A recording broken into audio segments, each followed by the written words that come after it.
자, 정보 순환 과정이에요.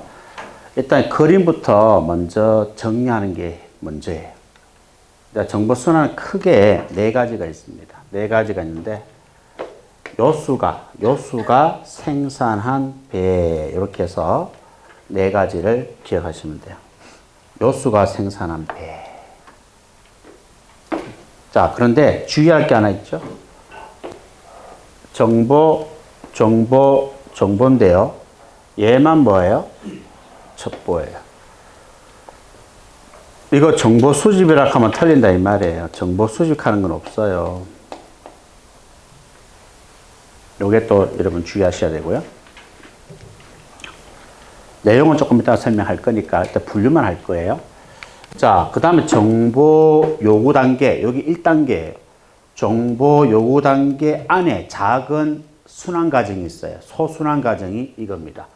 앞에 다 첩보가 붙어 있으니까요. 두 문자를 이렇게 가운데 걸로 해가지고 기계명사 이렇게 암기하시면 돼요. 요거 순서 두 번째, 세 번째 자리 바꾸어서 이렇게 시험에 출제가 돼요. 이게 뭔지는 몰라도 괜찮아요. 첩보 기본 요소 결정이 무슨 내용인지 몰라도 괜찮아요. 요 네 가지만 암기하시면 돼요. 그 다음에 첩보 수집 단계는요, 수출 획전 이렇게 해서 네 가지를 여러분들이 기억하시면 돼요. 수출 획전. 그 다음에 정보 생산 단계는요, 성질을 평가, 분석하여 종합 해석하였다 이렇게 암기하시면 돼요. 순서대로 암기하셔야 돼요. 순서대로. 소순환 과정이기 때문에 그렇습니다. 아시겠죠? 자, 그런데 마지막에 있잖아요. 배포는 소순환 과정이 없어요. 배포는 소순환 과정이 있는 것이 아니고 뭐가 있어요? 원칙이 있어요. 배포 원칙. 이 배포 원칙은 순서를 바꿔도 괜찮아요.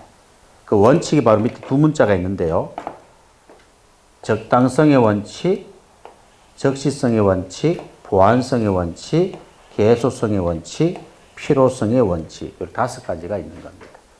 조금 더 설명할 거예요. 그래서 여기 요구 단계, 수집 단계, 생산 단계는 소순환 과정이 있지만 여기에 있는 배포 단계는 소순환 과정이 없다. 알겠습니까? 자, 이거부터 먼저 머릿속에 확실하게 순서대로 암기가 되어 있어야 돼요.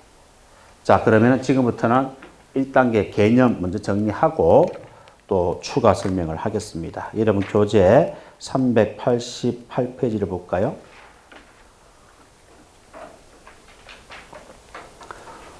자, 8페이지 보면은 정보 요구 의의 보세요. 자, 의의 보시면은 정보 요구가 1단계잖아요. 그래서 최초 단계라고 되어 있어요. 최초 단계 밑줄. 색깔 위주로 따라오시면 돼요. 최초 단계 밑줄 하시고, 그리고 바로 밑에 보면은 4단계 소순환 과정이 나와 있습니다. 두 문자가 뭐죠? 기계명사예요. 동그라미 하세요. 기계명사. 기계명사. 됐죠? 그리고 세 번째, 명령하달 있죠? 명령하달 방법은 어떻게 되죠?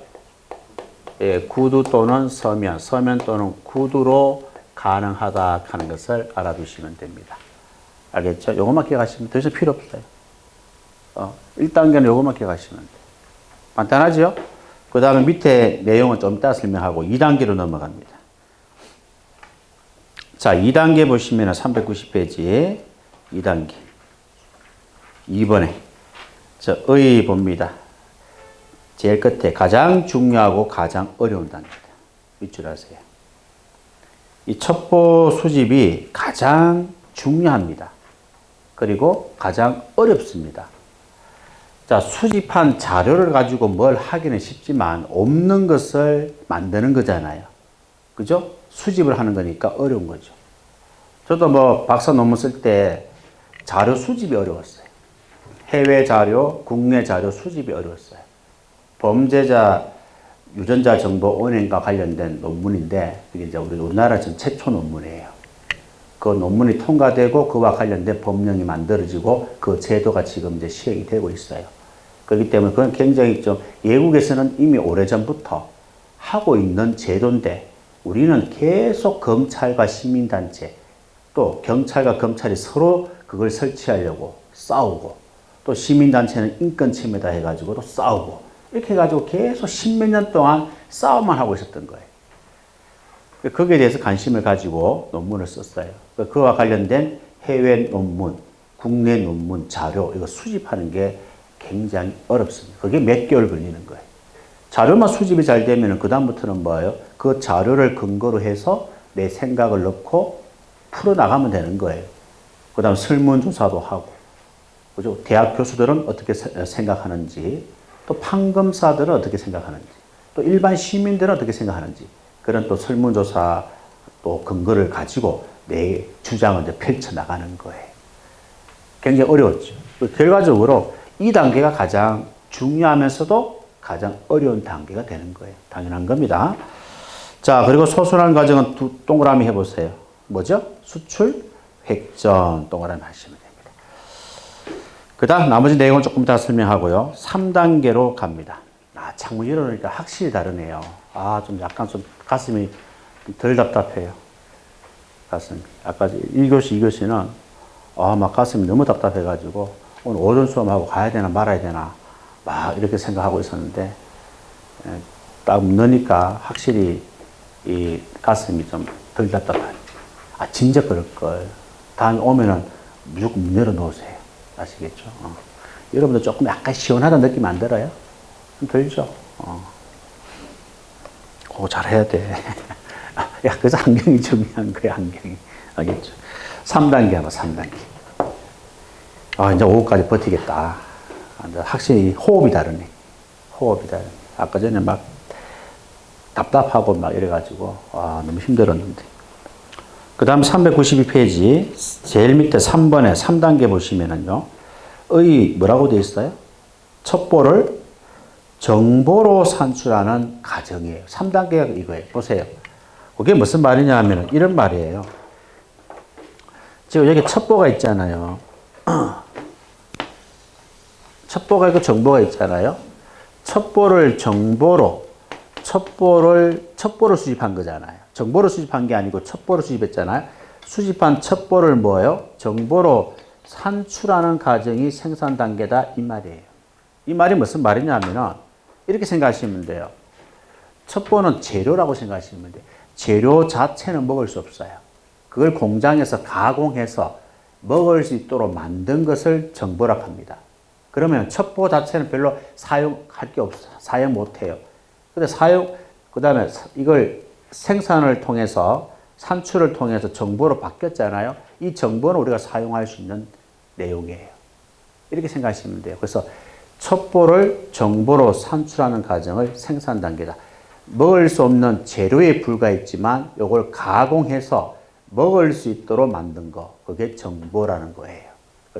정보 생산하는 것은 여기는 첩보를 먹을 수 있는 정보로, 사용할 수 있는 정보로 산출하는 과정을 생산 단계다. 그렇게 이해를 하시면 됩니다. 그 다음에 특징도 중요하기 때문에 체크하세요. 가장 중심이 되는 기능이고요. 2번 보세요. 학문적 성격이 가장 많이 지배하는 단계입니다. 왜요? 왜 생산 단계가 학문적인 어떤 성격이 많이 지배하는 단계죠? 내용을 보세요. 내용 보면 나오잖아요. 뭘 기록하고 분석하고 종합하고 해석하는 거. 뭘 기록하고 분석하고 해석하는 거. 그게 학문적인 성격이잖아요. 알겠습니까? 그죠? 다른 데는 그런 거 없잖아요. 그냥 뭐 수집하고 계획 짜고 뭐 이런 거잖아요. 이거는 뭐예요? 기록을 해야 돼요. 분석을 해야 돼요. 해석을 해야 되는 거예요. 이런 것들이 전부 다 학문적인 성격이다 이 말이에요. 그래서 학문적인 성격이 가장 많이 지배하는 단계가 바로 세 번째 생산 단계가 된다. 그 다음에 3번도 시험에 정답으로 나와요. 이 3단계 보면은 성질을 평가, 분석하여 종합 해석하였다. 이 소순환 과정 있잖아요. 이거는 단계별로 1, 2, 3 이렇게 나가는 것이 아니고 거의 동시에 이루어집니다. 순차적으로 이루어지는 것이 아니고 선택, 기록, 평가, 분석, 종합, 해석 이거 순차적으로 이루어지는 것이 아니고 거의 동시작용이다 하는 것을 아셔야 됩니다. 아시겠죠? 기억하시고요. 그 다음 마지막 4단계가 뭡니까? 다음 페이지 넘기시면 배포입니다. 395페이지. 맞죠? 배포야, 배포. 자, 배포 보면은 몇 가지 원칙이 있죠? 5가지가 있어요. 두 번째가 뭐라고요? 적당한 시보는 계속 필요하다. 알겠습니까? 그 5가지. 이거 조금 더 설명합니다. 자, 기본적인 거는 다 설명했으니까 이제 1단계, 2단계, 3단계, 4단계에서 빠진 내용에 대해서 지금부터 정리를 할 거예요. 다시 앞으로 갑니다. 388페이지. 자, 300 정보 요구 방법 그림이 나올 거예요. 그 그림 가지고 정리하시면 돼요. 이 그림이 또 시험에 출제가 되니까 꼭 정리하셔야 됩니다.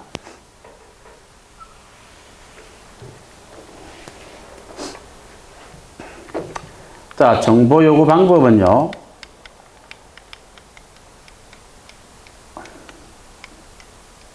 네 가지가 있어요. 요거 순서도 이렇게, 요게 우선순위인데요. 페소라고 기억하시면 돼요. 페소. PESO. 필리핀 화폐 단위. 필리핀 화폐 단위를 페소라고 하잖아요. 페소 해가지고 순서, 우선순위. 우선순위부터 먼저 기억합니다. 우선순위부터 먼저 기억하세요. 자, 그러면 PNIO가 뭐냐? PNIO 389페이지 제일 위에 보세요. PNIO를 우리나라 말로 뭐라 그래요? 국가정보 목표 우선순위. 국가정보 목표 우선순위. 이렇게도 부릅니다. 그래서 시험에 국가정보 목표 우선순위 이렇게 나올 수도 있고 그냥 영어로 PNIO 이렇게 나올 수도 있고 주로 영어로 잘 나와요. 자, 이 PNIO는 전략정보입니다. 가장 중요한 지침이 바로 PNIO다. 대통령이 지급하는 전략정보. 가장 중요한 지침이다. 그래 보시면 됩니다. 자, 그러면은 이 지침을 기초로 해서 작성하는 게 EI인데요. 핵심은 요 2가지 비교하는 게 핵심이에요. EI하고 SRI 2가지를 비교하는 게 핵심이다. 이 말입니다. 자, 그러면은 EI라고 하는 거는요. 자, 전국 지역에 대해서 지금 정보 요구 방법에 대해서 공부하는 거예요. 정보 요구 방법. 전국 지역에 대해서 계속적이고 반복적으로 정보 수집을 요구할 때 하는 방법이 뭐죠? EI다 이 말입니다. 그러면은 SRI는 뭐예요? 특정 지역에 대해서 임시적이고 일시적이고 갑자기 돌발적으로 정보 수집을 요구하는 방법이 뭐라고요? SRI입니다. 차이점 아시겠습니까? EI라고 하는 것은 전국 지역에 대해서 계속적이고 반복적으로 정보 수집을 요구할 때 하는 거고 SRI는 특정 지역에 대해서만 뭐예요? 일시적이고 임시적이고 갑자기 돌발적으로 정보 수집을 요구할 때 하는 거예요. 차이점 아시겠죠? 자, 그러면은 위에 거는 전국 지역에 대한 정보 수집을 요구하는 거 아니에요? 그럼 중앙에서 누구한테 요구하겠습니까? 응? 중앙에서 우리 경찰청장한테 요구하겠죠. 경찰청장이 전국 관할이잖아요. 그죠? 서울 지역은 서울시, 서울경찰청 관할이지만 전국 관할은 경찰청이잖아요. 그러면 중앙에서 경찰청장한테 요구를 해야죠. 그렇죠? 그러니까 장관이 청장한테 요구를 할 때 어떻게 요구를 해야 돼? 말로 합니까? 서면으로 합니까? 서면으로 해야 돼요. 왜? 경찰청장은 장관의 직속 부하가 아닙니다. 경찰청은 행정안전부 장관 소속이지만 독립된 외청이에요. 보조기관이 아니다 이 말이에요. 그렇기 때문에 장관이 청장한테 요구할 때는 공문을 보내야 돼요. 서면으로 요구를 해야 돼. 이러한 이유로 이런 정보 수집이 필요하다. 협조해달라. 이렇게 해야 되지. 그냥 명령식으로. 전화 걸어가지고 말로 그렇게 할 수가 있다, 없다? 없다. 서면으로 요구를 해야 돼. 그럼 SRI는 그러면 특정 지역에 대해서 하는 거잖아요. 그죠? 특정 지역에 대해서 강원도에 대해서 한다고 봅시다. 그러면 장관은 일단은 누구한테 요구하겠어요? 그렇죠. 경찰청장한테 요구하는 거예요. 일단은 경찰청장을 패스하고 장관이 강원경찰청장한테 바로 전화해가지고 요구 못합니다. 경찰청장을 패스하면 안 돼요. 이해하시겠죠? 무슨 말인지. 그래서 일단 장관은 청장한테 공문을 보낼 거예요. 그 다음 청장이 뭐예요? 강원경찰청장한테 지시를 하겠죠. 그때는 서면으로 해야 됩니까? 경찰청장이 강원경찰청장한테 지시할 때 서면으로 해야 됩니까? 서면으로 해도 되죠. 그 경찰청장 마음이죠. 근데 일반적으로 뭐예요? 서면, 구두 다 가능한데 대부분 어떻게 한다? 구두로 하는 거예요. 왜? 강원경찰청은 경찰청의 하급 관청이잖아요. 경찰청장 부하잖아요. 부하한테 요구하는데 뭘 서면으로 합니까? 말로 하면 되지. 그지? 장관이 나한테 공문이 왔으니까 강원도 이런 어떤 특정 지역에 대한 정보를 수집해서 보고해라. 말로 하면 되지. 서면을 할 필요 없잖아요. 근데 서면도 가능해요. 그건 청장 마음이지요. 청장 마음이지만 대부분 뭐예요? 말로 한다 이 말입니다. 이해하시겠죠? 장관이 청장한테 요구할 때는 말로 하면 안 돼요. 독립대 외청이에요. 그런데 청장이 지방청장한테 요구할 때는 말로 해도 되는 거예요. 아시겠죠? 이 차이점을 기억하셔야 됩니다. 그 다음에 EI는 사전에 첩보 수집 계획서 사전에 필요하지만 SRI는 필요 없다. 알겠지? 기억하시고. 그 다음에 문제 해결입니다. 이거는 전국 지역과 관련되어 있으니까요. 문제 해결은 시간이 많이 걸려요? 적게 걸려요? 많이 걸리니까 장기적 문제 해결이고요. 요거는 특정 지역에 관한 내용이니까 문제 해결은 상대적으로 단기적 문제 해결이 가능합니다. 요거 비교하시면 돼요. 알겠죠? 이게 핵심이에요, 핵심. 요걸 먼저 정리하시고 다음 페이지 보시면은 EI하고 SRI 내용이 나와 있어요. 알겠죠? 요거부터 먼저 정리하시고 추가로 합니다. 자, 그럼 OIR은 뭐죠? 네 번째. 자, OIR은 정책상 수정이 필요할 때 하는 거예요. 정책상 수정이 필요할 때 하는 게 OIR입니다. 자, 경제 정책이 있단 말이에요. 그죠? 뭐 교육 정책이 있잖아요. 뭐 치안 정책 있잖아요. 이런 정책들을 수정을 해야 돼. 수정할 때 요구하는 게 뭐죠? OIR이다 이 말. 요것만 기억하면 정책상 수정이 필요할 때 요구하는 게 OIR이다. 요것만 기억하시면 되는 거예요. 다른 게 필요 없습니다. 자, 그 정도 보시면 되고요. 그 다음에 2단계로 갑니다. 2단계는 첩보 수집 단계예요. 자, 첩보 수집 단계에서 중요한 거는 391페이지 첩보 출처 계책입니다. 391페이지에 있어요. 자, 근본 출처. 첫 번째가 뭐예요? 입수 단계에 따른 분류예요. 입수 단계에 따른 분류, 즉 정보가 얻어지는 출처에 따른 정보가 얻어지는 출처, 즉 입수 단계에 따른 분류 이 말입니다. 똑같은 말이에요. 자, 첫 번째 근본 출처가 있어요. 근본 출처는 뭐예요? 정보가 해독하는 실질적인 원천 그 자체를 말합니다. 알겠죠? 실질적인 원천 그 자체를 말해요. 그러니까 근본 출처는 중간 기관에 의해서 변형이 있을까요? 없을까요? 없어요. 있는 그대로, 변형 없이 있는 그대로 뭐예요? 제공받는 출처를 말하는 거예요.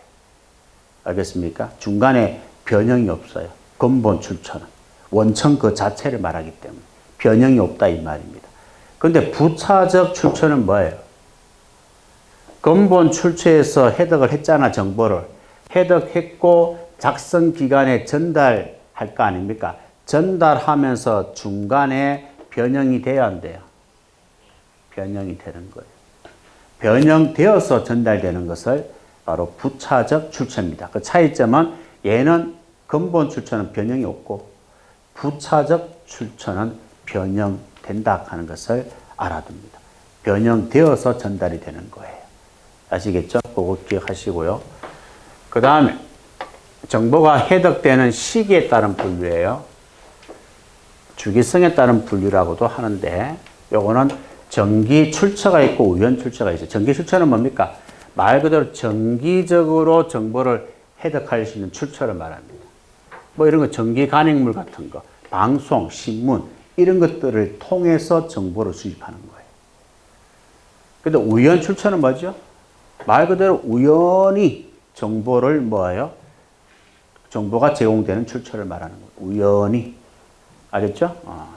이게 비교하시고. 자, 제일 중요한 건 이거예요. 비밀보호 정도에 따른 분류입니다. 공개 여부에 따른 분류. 이게 제일 중요합니다. 시험에도 여기에서 거의 집중적으로 나와요. 출제가 된다면. 자, 공개 출처는 뭡니까? 공개되는 거예요. 쉽게 말해서.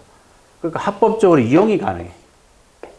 첩보가 공개되기 때문에, 공개되어 있기 때문에 합법적으로 누구든지 이용이 가능한 거예요. 다시 말해서 특별히 보호 조치가 요구되지 않는다. 요구되지 않습니다. 공개되는 거는 누구든지 합법적으로 이용할 수 있기 때문에. 그러면 비공개는 뭐죠? 그러면 비공개는 반대가 되겠죠. 외부로부터 강력하게 보호를 받아야 하는 출처를 말하는 거예요. 외부로부터 강력하게 뭐예요? 보호를 받아야 할 출처를 말하는 거예요. 그 비공개가 되는 거죠. 얘는 뭡니까? 외부에 공개되는 거야. 공개되는 거니까 누구든지 합법적으로 이용할 수 있고, 이거는 외부로부터 강력하게 보호를 받아야 될 출처를 말합니다. 그래서 비공개 출처를 다른 말로 뭐라 그래요?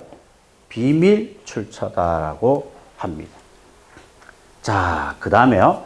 여기서 제일 중요한 시험에 정답을 놓는 게 이거예요. 공개 출처에서 요거, 비밀 출처, 비공개 출처에서 이거, 이 두 가지가 시험에 출제가 됩니다. 자, 공개 출처가 있고요. 비공개 출처가 있다 이 말이에요. 자, 이거는 무슨 말이냐면 이거예요.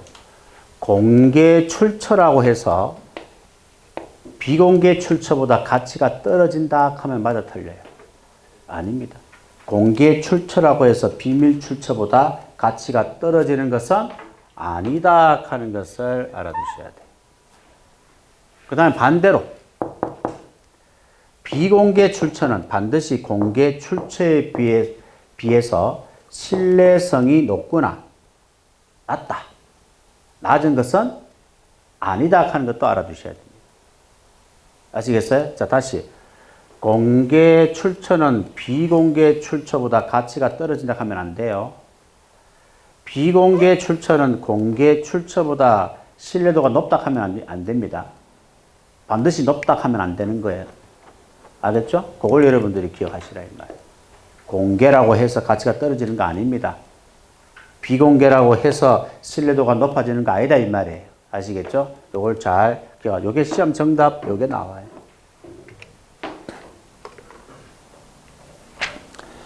자, 그 다음에 3단계로 갑니다. 자, 3단계는 아까 그림에서 내가 설명을 할 거예요.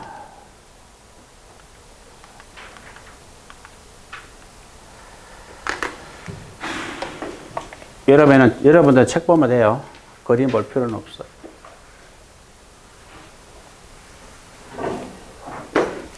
여러분 책의 393페이지 제일 위에 정보 생산 단계 소선한 과정이 있을 거예요. 요거 시험에 나와요. 순서를 묻는 경우도 있어요. 자, 그래서 어떻게 기억하느냐? 자, 선택이죠? 선택에 선 동그라미 하세요. 그리고 제일 끝에 보면은 색깔 보세요. 분류하는 과정, 분 동그라미 하세요. 읽어보세요. 선분이에요. 산수 시간에 배웠죠. 초등학교 때. 이렇게 기억하시면 돼요. 아, 선택, 선분해서 선택은 분류하는 과정이다. 이렇게 기억하라 이 말이에요. 그 다음에 기록에서 기 동그라미 해보세요. 관리하는 과정에서 간 동그라미 해보세요. 자, 기록은 기간해서 관리하는 과정이다. 이렇게 기억하시면 돼요. 그 다음에 세 번째는 뭐죠? 평가입니다. 평가에서 평 동그라미 하시고 판정하는 과정에서 판 동그라미 하세요. 자, 평판이에요. 자, 평가는 평판, 판정하는 과정이다. 이렇게 기억하시면 돼요. 그 다음 네 번째는 분석이죠. 분 동그라미 해보세요. 재분류하는 과정, 재 동그라미 해보세요. 분재입니다. 분석은 분재, 재분류하는 과정이다. 거기 보시면 돼요. 그 다음에 종결입니다. 종결에서, 종합은 뭐다? 결합하는 과정이다. 이렇게 구분하시면 돼요. 그 다음에 마지막으로는 뭐예요? 해석이죠. 해 동그라미 하시고, 결 동그라미 하시고. 해결이에요, 해결. 해결에서, 해석은 결론을 도출하는 과정이다라고 보시면 되는 거예요. 이해하시겠습니까? 이렇게만 기억하시면 돼요. 다른 건 글자 보지 마세요. 자, 그러면 한번 물어볼까요? 자, 선분은 뭐죠? 선은 뭐죠? 선택이죠. 선, 분해서 분류하는 과정. 기는 뭐예요? 기록이죠. 관해서 관리하는 과정. 평은 평판, 판정하는 과정. 분은 분재, 재분류하는 과정. 종합은 종결, 결합하는 과정. 해석은 해결, 결론을 도출하는 과정. 이것만 기억하시면 다 맞죠. 다른 건 절대로 보지 마세요. 아시겠죠? 이렇게만 순수 기억하시면 되겠다 이 말입니다. 그 다음에 395페이지. 배포 원칙입니다. 이게 마지막 내용이죠.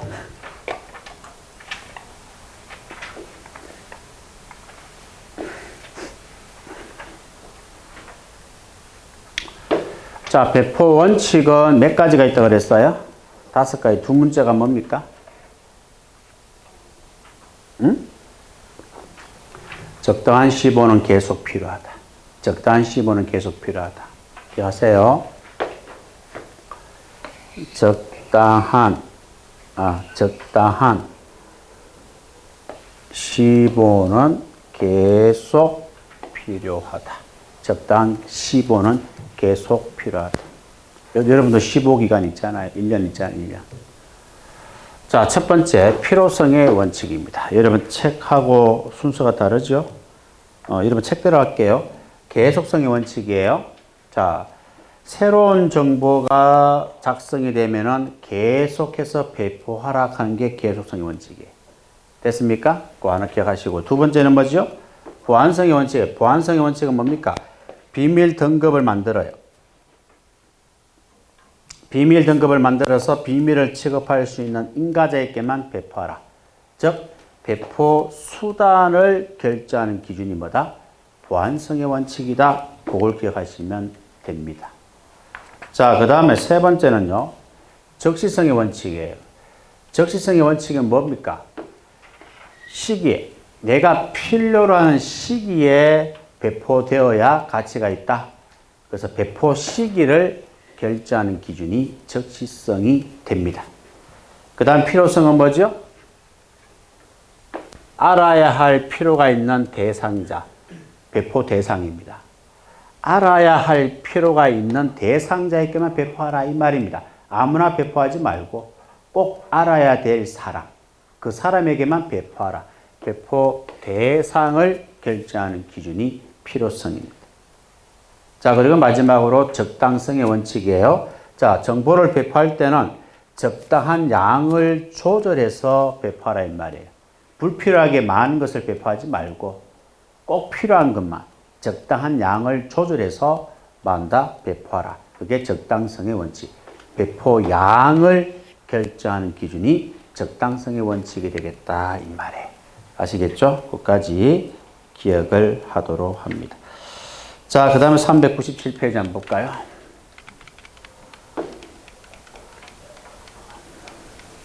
왜 이렇게 안 넘어가지? 미치겠어. 하나 넘어가네. 두루룩 안 넘어가고.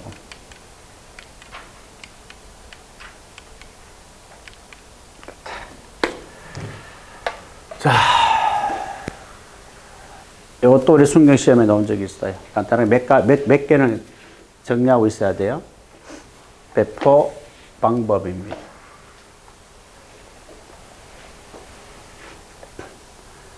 자, 브리핑에서 브리핑. 지금 내가 하는 게 브리핑이라고 보시면 돼요. 빔 떼어놓고 여러분한테 내용을 요약 정리하는 거. 많은 다수인에 대해서 내용을 요약해서 구두로 설명하는 거. 이게 브리핑입니다. 자, 그 다음 메모는 뭐예요? 메모는 아주 긴급성과 관련되어 있어요. 긴급할 때 내가 간단하게 메모장에 적어서 여러분한테 주는 거예요. 그게 메모입니다. 그래서 현용 정보, 현재와 관련된 현용 정보를 전달하는데 많이 사용되는 배포 수단이 바로 메모다. 그래 보시면 되고요. 그 다음에 정기 간행문은 말 그대로 정기적으로 문건 형태로 뭐한다? 배부하는 거예요. 정기 간행문입니다. 그 다음 일일 정보 보고서는 매일 일어날 것을 예상되는 상황에 대해서 다 뭐예요?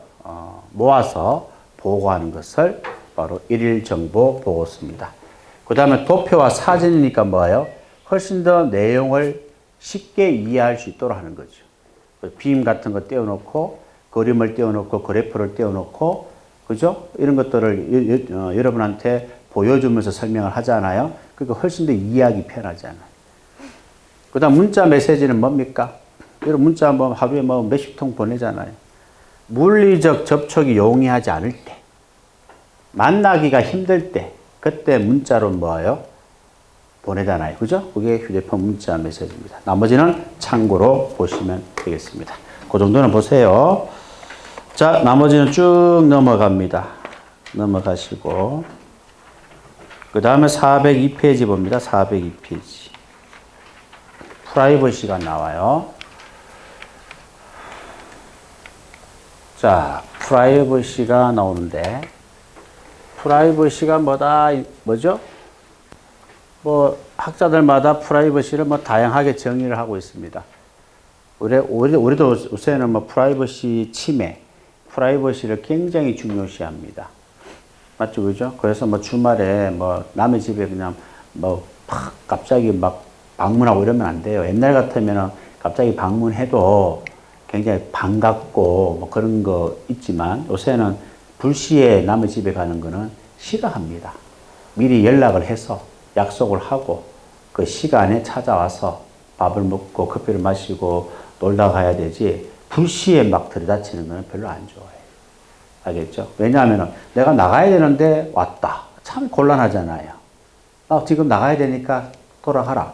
이 말하기도 그렇잖아요. 근데 이 사람이 업무로 해서 또 1시간 정도 커피 한 잔 마시면 또 내 스케줄이 망치잖아요. 그런 것도 있고, 그 다음 오늘은 몸이 안 좋아. 쉬고 싶어. 집에 편안한 복장으로. 근데 갑자기 불시에 누군가가 오면은 그것 또한 좀 짜증난단 말이에요. 그렇죠? 요새는 이제 그런 것들을 굉장히 중요시합니다. 자, 학자들은 다양한 학자들이 이 프라이버시를 이렇게 정의하고 있어요. 사무엘은요, 개인의 혼자 있을 권리를 프라이버시라고 합니다. 사혼이라고 기억하세요. 사혼, 이렇게 기억하고 계세요. 사무엘은 혼자 있을 권리. 저도 혼자 있는 걸 좀 좋아하는 편이에요. 집에 있으면은 아침에 그냥 도서관에 가서 혼자서 책 보고 음악 듣고 시간을 보냅니다. 그러니까 이제 오후에 되면은 점심 먹고 어제 일이 없었잖아요. 그럼 아침에 도서관에 가고 점심 때 집에 가서 밥 먹고 또 조금 앉아 있다가 또 도서관에 가요. 먹고 그 다음에 도서관에 안 가고 운동하러 가요. 1시간 정도 운동하고 바로 도서관으로 바로 가요. 가서 또 한 2시간 정도 보고 그 다음 집에 또 한 4시 반 되면 돌아와요. 돌아오면은 집사람과 저녁을 5시쯤 돼서 먹어요. 먹고 그 다음에 집사람과 같이 산책을 거의 만보 정도, 한 7km 정도 걷습니다. 걷고 그 다음에 저녁에 또 저녁에는 집에 가족들과 같이 있는 거예요. 그래서 낮에 오전 일 없으면은 오전과 오후는 거의 뭐 개인적으로 혼자서 이렇게 스케줄대로 움직여요. 그게 굉장히 개인적으로 나는 좋아합니다.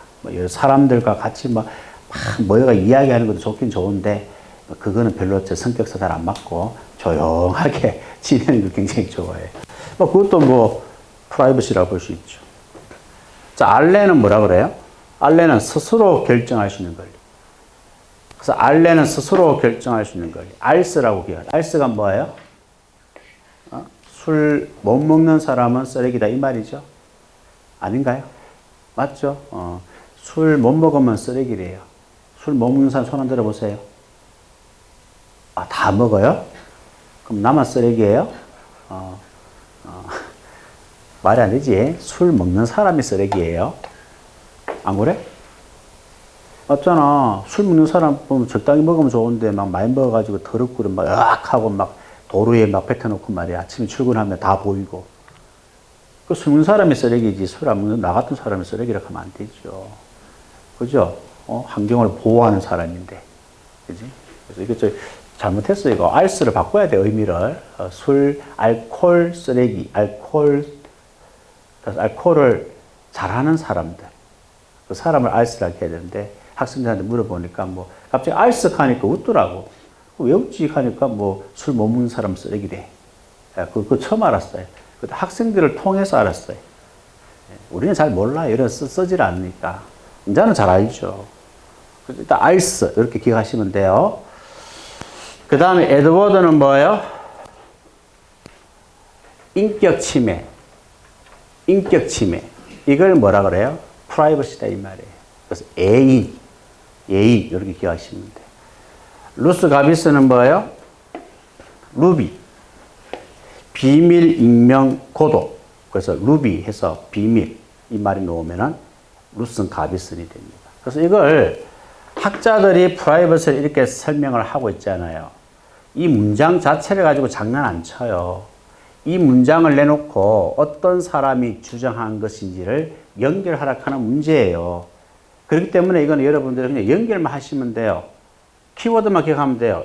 자, 이 사람이 나왔다. 뭐가 나와야 돼? 사혼이기 때문에 혼작하는 말이 나오면 된다 이 말이에요. 알레는 뭐죠? 알스, 스스로. 이거만 나오면 돼요. 에드워드는 애인, 인격. 이거는 루비, 비밀. 이 키워드를 기억하라 이 말이에요. 그럼 답은 금방 찾잖아요. 어렵지 않죠. 자, 그 다음에 프라이빗 침해 유형입니다. 자, 요거 하면은 정보도 끝나요. 알겠죠? 정보도 끝납니다.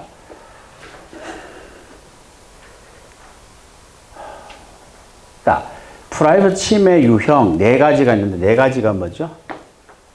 0, 1, 판사가 되는 거예요. 0, 1, 판사. 아시겠죠? 0, 1, 판사가 되는 거예요. 프라이빗 침해 유형입니다. 자, 0, 1 판사인데 사적, 첫 번째 유형이 뭐다? 사적인 일의 침입이에요. 이게 무슨 말이에요? 자, 우리 두 사람이 통화를 하는데 이 친구가 몰래 도청을 하는 거예요. 그게 바로 첫 번째 사례입니다. 사적인 일에 침입이 돼. 우리 둘이 통화하는데 왜 이 친구가 들어야 돼요? 사적인 얘기잖아요. 다른 사람이 그걸 도청하고 있다 하는 것 자체가 사적인 일에 침입하는 거예요. 그 프라이버시 침해가 되는 거예요. 우리 두 사람의 대화를, 사적인 대화를 이 친구가 몰래 듣고 있으니까 우리 두 사람의 프라이버시를 이 친구가 침해한 거예요. 그 다음 사적인 사실 공개는 뭐죠? 사적인 사실 공개. 어떤 겁니까? 자, 여러분들이 성장하면서 과거에 좀 남들한테 밝히기가 어려운 뭐 출생 비밀이 있을 수도 있고요. 또 어떤 범죄를 범한 어떤 경력이 있을 수도 있고요. 그죠? 그러니까 우리 둘이가 굉장히 처음부터 같은 마을에서 태어나가지고 뭐 초등학교, 중학교, 고등학교, 대학교까지 다 같이 나왔어. 엄청 친한 친구예요. 그래서 내가 좀 잘 됐어. 이 친구는 잘 안 풀리는 거야. 그래서 나한테 도와달라고 그랬어. 또 처음에 좀 도와줬어. 또 도와달라고 그래. 앉아는 힘들다 하고 얘기하니까 이 친구 삐져가지고 열받아가지고 뭐예요? 인터넷에 나의 좀 숨기고자 하는 출생의 비밀을 이 친구가 까버리는 거예요. 이게 두 번째입니다. 사적인 사실 공개. 그게 프라이버시 침해하는 거죠. 내가 숨기고자 하는, 숨겼으면 하는 그런 내용을 이 친구가 기분 나쁘다고 인터넷에 공개를 해버리는 거예요. 그럼 내 프라이버시를 침해하는 거죠. 그럼 범법행위가 될 수도 있습니다. 범법행위. 그게 이제 두 번째 내용입니다. 세 번째는 뭐예요? 사생활에 관한 판단 오도예요. 이건 무슨 말이냐 하면은, 자, 만약에 인터넷에 성매매, 연예인, 옛날에 있었잖아요. 성매매 리스트 해가지고 연예인 이름들이 여기 나와 있어요. 나와 있는 요 사이에 누가 있느냐 하면, 여러분 잘 알고 있는 션, 가수입니다. 몰라요? 알죠? 좋은 일 많이 하잖아요. 한 1000명 정도 지원하고 있어요. 이 사람이 기부를 하고 있어요. 자, 굉장히 어떻게 보면 아마 살아있는 천사 같은 사람인데, 누군가가 이 사람을 여기에 이름을 집어넣은 거예요. 그러면 많은 대중들이 이걸 보고 뭐예요? 오해를 할 수가 있잖아요. 그러면 시원 입장에서는 뭐예요? 억울하겠죠. 댓글 막 달릴 거 아닙니까? 그렇죠?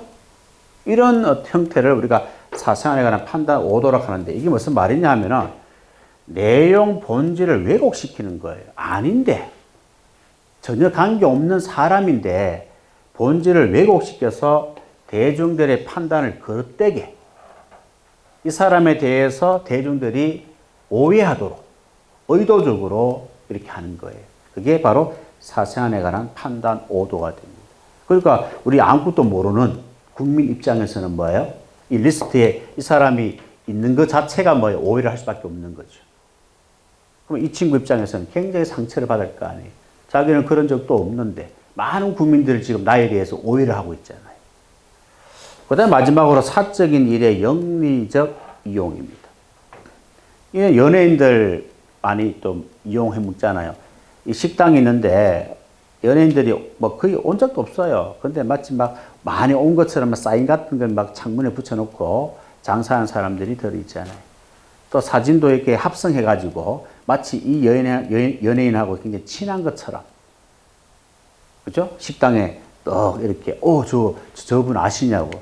손님들이 이제 식당 사장한테 물어볼 거 아니에요. 저분 아시냐? 우리 가게에 가끔씩 오신다고. 온 적도 없어요. 근데 마치 연예인들이 가끔씩 오는 좀 유명한 식당인 것처럼 속여서 장사를 하면서 영리적으로 이용하는 것들. 그런 것도 프라이버시라고 할 수가 있습니다. 자, 그 정도만 정리를 하시기 바랍니다. 자, 그 다음 이제 판단을 나타내는 용어. 자, 요것도 간단한 거예요.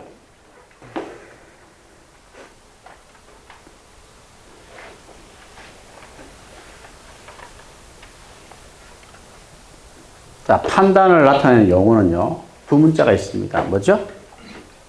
예전에 추후 판단하다. 그려보십니다. 예전에 추후 판단하다. 그려보십니다. 예전에 추후 판단하다. 수업 시간하는 거 뭐 홈페이지 올라가고 있습니까? 올라가고 있어요. 여러분도 그거 뭐 보고 복습하고 합니까? 그 화면은 깨끗하게 잘 나오는가요? 흐릿한가요? 조금 살짝. 아무래도 뭐 카메라나 여러 가지 또 노랑이처럼 깔끔하게 놓으려면 또 투자가 많이 이루어져야 되니까. 그죠? 일단 뭐 보는데 지장 없을 거 아니에요. 그죠? 자, 예전에 추 판단하다. 이것도 마찬가지입니다. 5가지가 판단을 나타내는 용어인데요. 뭐 복잡할 생각 없어요. 키워드만 기억하시면 돼요. 추정되잖아요. 추정된다 했잖아요. 그 제일 끝에 이것만 기억하시면 돼요. 쭉 읽어보시면서 뭐? 추측. 알겠습니까? 추측하는 말이 나오면 추정됨. 그 다음 예상은 뭐예요? 예상됨 하면은 예단으로 기억하시면 돼요. 예단. 그 다음에 전망됨 하면은 전장이라고 장기입니다. 그러니까 예상은 단기고 전망은 장기다 이 말이에요. 그래서 예단, 전장, 전쟁터, 전장, 예단, 전장 이렇게 하시면 돼요. 예단이 뭔지 아시죠? 결혼할 때 예단 같은 거 하잖아요. 양 집안에 어른들이 계시니까 예단비를 받아서 큰아버지도 양보를 한번 해드리고 다 하잖아요. 이불도 해드리고 하잖아요. 그 쌍방 예단비를 줍니다. 알겠죠? 상대가 지불하는 거예요. 물론 뭐 서로 합의하면은 또 예단을 안 할 수도 있죠. 일반적으로 합니다. 집안에 어른들이 있기 때문에. 결혼한다고 선물 같은 거 사가지고 드리는 거죠. 그 다음 전망됨 하면 장기적으로 이 말이에요. 그 전장, 단기하는 말이 나오면은 예상, 장기하는 말이 나오면은 전망. 그렇게만 기억하시면 돼요. 그 다음 우려되니까 뭐예요? 우려되니까 대비해야죠. 뭔가 우려되니까 대비를 해야죠. 우대라고 기억하시면 되는 거예요. 우대. 그 다음 요게 제일 좀 자연스럽지가 않아요. 판단된다 하는 요게 제일 자연스럽지가 않아요. 요건 여러분들이 그냥 그대로 읽어보세요. 거의 확실시되는 근거. 거의 확실시되니까 판단하는 거예요. 알겠죠? 그렇게만 기억하시고 나머지는 뭐예요? 요거 보고 추측, 예단, 우대, 전장. 알겠습니까? 그렇게 키워드를 가지고 정리하시면 아주 쉽게 답을 할 수가 있다. 그래 보시면 됩니다. 자, 다음 시간에는 보안경찰 하도록 합시다.